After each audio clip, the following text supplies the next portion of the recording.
I don't know the exact statistic, but ballpark number is that to take a healthcare idea and product to market takes about 9 to 10 years. So it's a very long lead time in the investment world. So to your question, Barbara, I think we need to make certain that we don't lose sight of the fact that research dollars are critically important for our future as well. I understand it's a balance, but research is critically important because by some measures, about $8 are realized ultimately for every research dollar that's invested. So I think one of the key things that we need to be aware of is that we shouldn't just be focused on what's happening today. Healthcare has a longer lead time than perhaps other industries might, but nonetheless, an investment in research today is an investment in our future tomorrow. That's great. And Chris Schmid? Yeah, I would like to follow on here. The research is extremely important because research creates ideas, disruptive ideas, innovative ideas.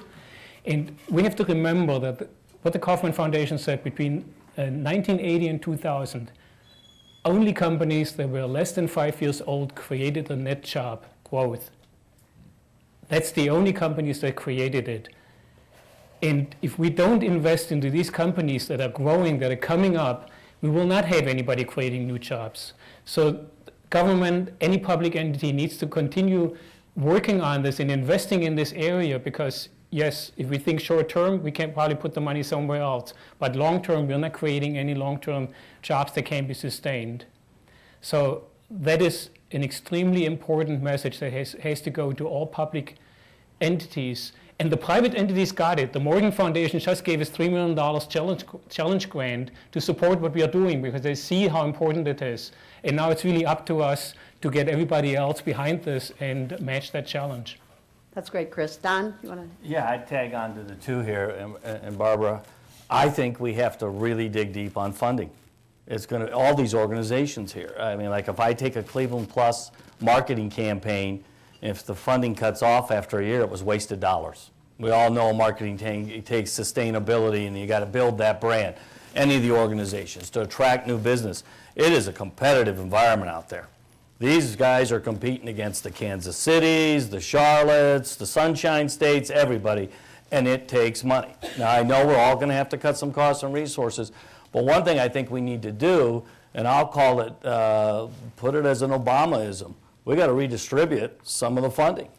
It just can't come from the top of the organization. A small business that benefits when 50 new jobs come to town because they own the restaurant down the road have to help support it. It may not be at a huge magnitude. It may be $100.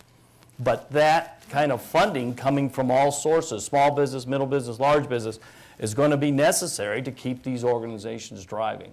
The last piece on your, I don't think we can get politics to let it get in the way of our vision and our optimism because there's too many political fights around here with all of the governments. Fine, let it go. Let them do that. We got to look forward and keep our vision going. That's great. Thanks. Let's see. Right back there. You've all mentioned a little bit of funding constraints on your organizations. And we're obviously facing a very difficult economic situation. If you had X million dollars, $10 million, what would you suggest would be best for the region? Not necessarily for your own organization, but the best use of those funds for the region, whether from, using your own organizations as the catalyst to use those funds or otherwise. Tom Bradshaw. It's a great. Yeah. You want that drink? It's a great question, and I'll give you a bit of my view on what's missing here. The technology is here, and I think that if you have the opportunities, you can find the funding. So I'm not sure that funding to spawn these new businesses is the problem. I think what's missing in Cleveland is the entrepreneurs. So if I had $10 million, I'd go recruit entrepreneurs from the East Coast and West Coast, come here in a couple of select industries. Certainly biotech would be one of them. Baiju, you've heard this plea before. Get them to come here, help them find the opportunities. They exist because people come to me with opportunities looking for help. I know they exist. You could build significant impact that way, in my opinion. That's great. I'll add something there. Oh, okay, Don. I know I would throw $1 million or $2 quickly on this Cleveland Plus campaign. I mean, I'm biased, I'm sorry. No, it is one of the most powerful things we've ever, if you don't go see the videos, if you don't leave that video charged up, you call me. I'll charge you up. I'll take you to dinner. But I'm telling you, go see it and look at where we live and what we have here, and we got to get that message out. So I'd be throwing more money at that damn thing and playing it all over the country. Put it on billboards. The Akron Airport advertises at Cleveland. Let's go advertise in Pittsburgh. You know, so I'd be putting more money into the campaign. It's powerful. Okay. Everything I hear is requiring education, high levels of education, and yet when we look at our school system here, it is not producing at a level that will allow these young people to go on and be successful and get the training that they need in order to do the jobs that you're talking about.